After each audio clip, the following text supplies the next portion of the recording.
right, hello wine-drinking people. Today is Wednesday, the 21st of August, and fresh back from my trip and right into it here with a couple of Chilean tastings.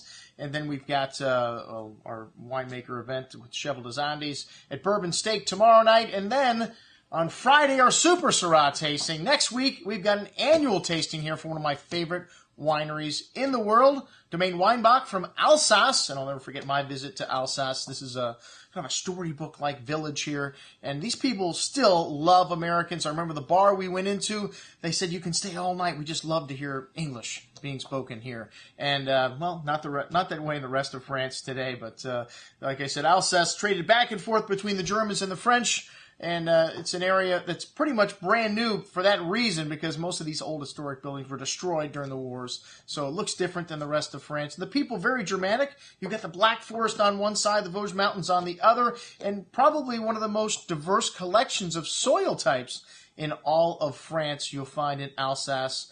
And you've got clay, you've got marl, you've got loess, you've got sand, you've got gravel, you've got limestone, and you've got a lot of different varietals here as well. You've got Gewürztraminer, the spicy grape, which some of the best examples of that grape coming from Alsace. You've got Pinot Blanc, again, the greatest Pinot Blancs I think in the world come from Alsace. A lot of these wines, because of the cold nature, you get really high acidity, and they make the wines with a little residual sugar as well. So these wines are great choices for wines, for foods that have a little spice to them.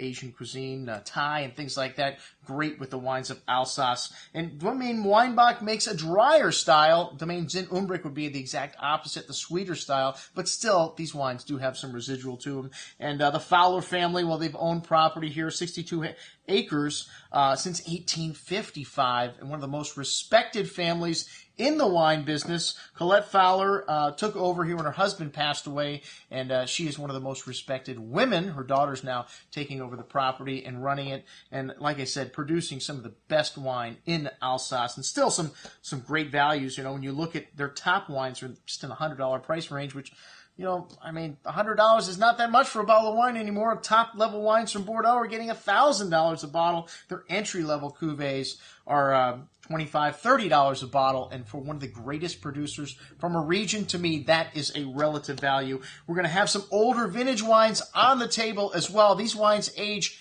as good as any wines in the world. You can keep some of the great whites from Alsace 20, 30 years or more, especially the sweet ones. Who knows?